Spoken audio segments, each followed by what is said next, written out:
Uh, okay, so I will now write some more of this because so that you get accustomed.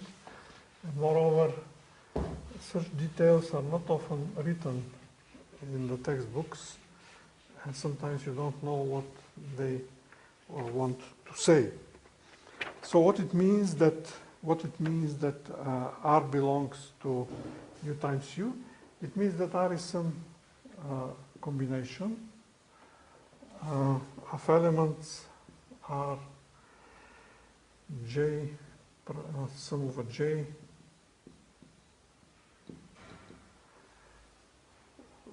okay, and then of course these are all elements of U. Okay.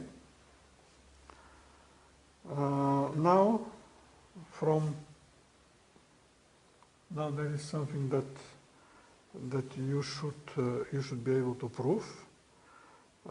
It's an exercise,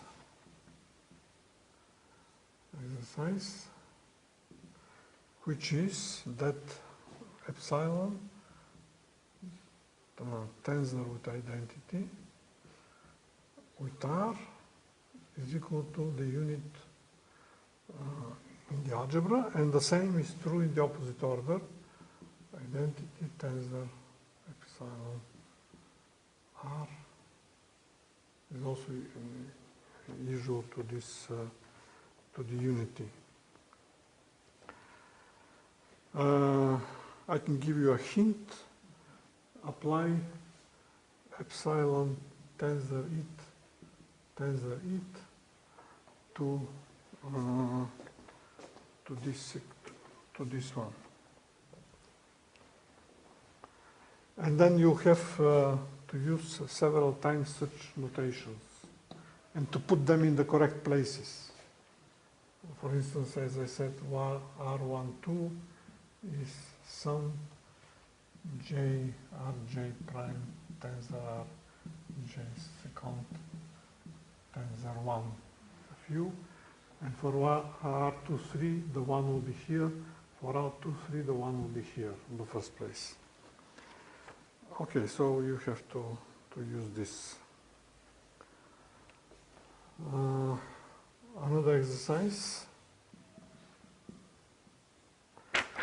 The exercise is that gamma tensor it times R is equal to R minus 1. There are actually two exercises, but they are very similar. It tensor gamma times R minus 1 is equal to R. So these are two related exercises. Yes. For the first one, you start with R, gamma tensor it, R, and then you go until you reach 1.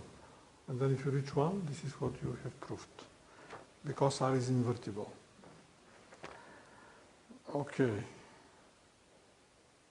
Now, yes, as I said, the term quantum group is used actually not very correctly, especially in physics. And we shall give an example. But sometimes it doesn't belong to this algebra, to this tensor product algebra, but something larger, from completion. But then still in physics it's called quantum group. And in fact, what is the point is that actually the examples, the current examples actually are very difficult as the definition, but easier otherwise.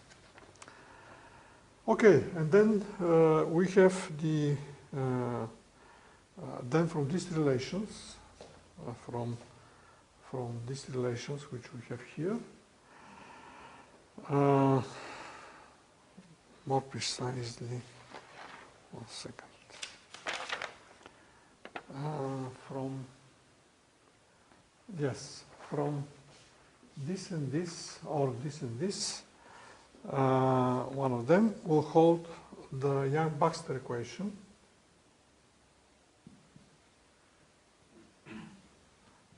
Baxter equation for R. It works again in the triple product.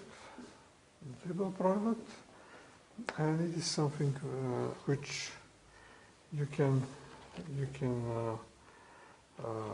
remember very easily. It's R12, R13, R23 is equal to R23, R13, R12. So the R13 is in the middle, and the other two are changing their places. So this is the Yang-Baxter equation. In fact, this equation follows just by substituting the rules which were obtained here. And okay, so it is in a sense easy. So as I said, this is the quantum group is called quasi-triangular, and it is called just triangular, but there is a partial case which is called triangular Hopf algebra.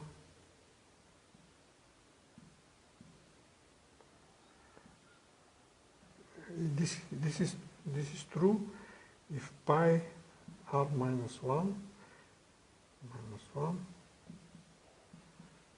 is equal to r. Or it means, in other words, that if you apply r 2 times, you obtain just the permutation, pure the permutation. Yes, it is still defined over there.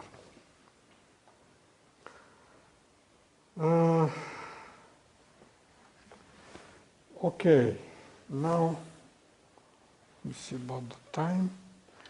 Yes, okay. Okay, so okay, now we shall give a concrete example of quantum group. A concrete example of quantum group, and for this example, we shall use. Maybe I can start writing here because it is really. I could use the definition of the algebra SLN, but I want to make things simpler, and I will work with the algebra SL2.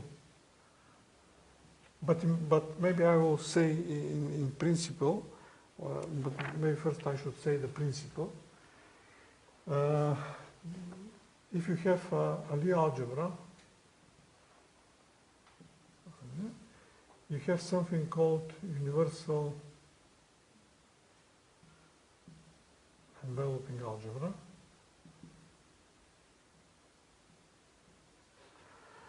Universal enveloping algebra.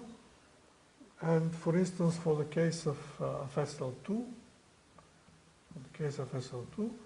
in SL2, you remember we have 3 generators, H, and I denoted X plus and X minus already in the first lecture. I had other notations, but at the end we introduced this basis because this basis is very simple in the sense that H with X plus was equal to 2 times X plus, this we have seen, and with X minus it is here with minus, but here also change sign. So we have plus minus consistently, and then we have the Lie bracket of X minus with X plus is equal to H. So we have these 3 generators,